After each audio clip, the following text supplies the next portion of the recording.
আজি আমাৰ ৰুম খালী মানে একদম পুৰা ৰুম খালী মানে আমাৰ আজি ল'ৰা নাই ল'ৰা মোমায়েকৰ ঘৰলৈ গ'ল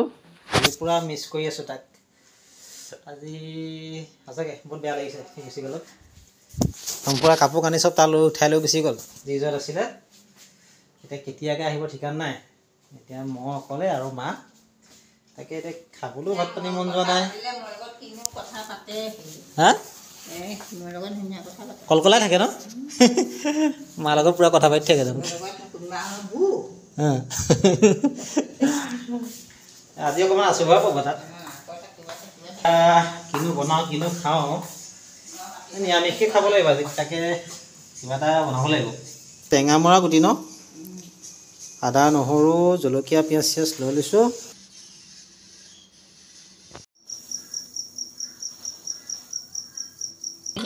কচু পৰা খাওঁ হ'ল পানী হ'ব কচু নাথাকে এইকেইটা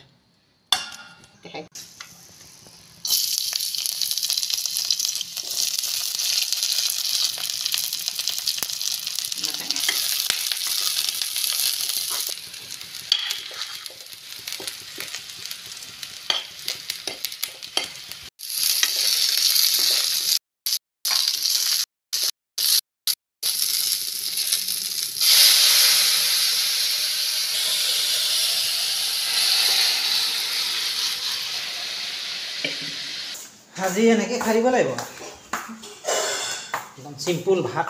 বাৰ্থডে খালোঁ যে মানে কিবা লাগি আছে ভোকেই লগা নাই খাবলৈ মন যোৱা নাই নোখোৱাকৈও হৈ গ'ল দেন আকৌ ৰাতি ভোক লাগে বুলি ভয় লাগে নহয় ঠাণ্ডাও পৰিছে আৰু কিবা কিবি দিবনে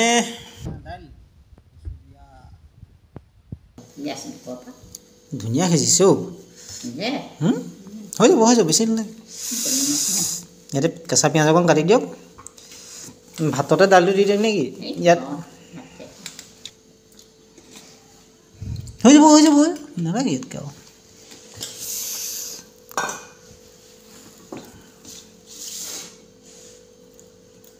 পাঁচফোৰণটো দিলে দাইলখনৰ গোন্ধটো ভাল লাগে ন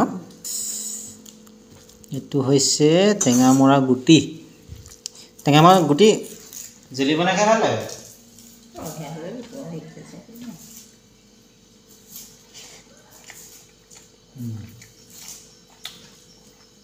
টেষ্টি হৈছে দাইলখন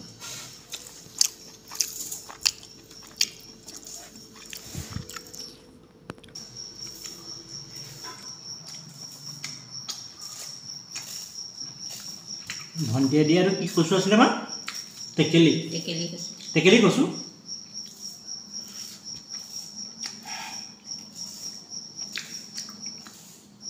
গুল্ডি প্ৰথমবাৰ খাইছোঁ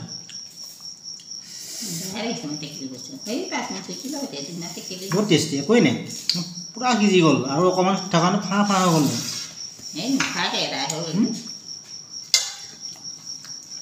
পিটিকা আমাৰ অসমীয়া খাদ্য তালিকাৰ এটা স্পেচিয়েল ডিছ বুলি ক'ব লাগিব এইটো মানে পিটিকা আমাৰ অসমীয়া জাতিৰ প্ৰিয় খাদ্য আলু পিটিকা কচু পিটিকা মাছৰ পিটিকা কি যে পিটিকা থাকে ৰঙালাও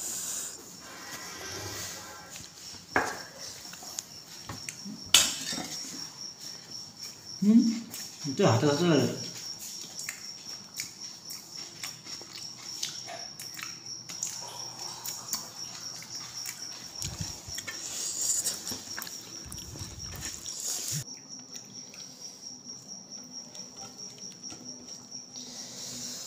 ল'ৰা শুলে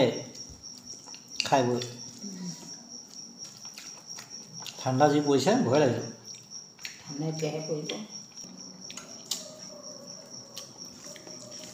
এবাৰ মই বনাইছিলোঁ ন ৰঙা জেলি মানে জাম বনাইছিলোঁ খাওঁতে বৰ ধুনীয়া হয় টেঙামৰা গুটি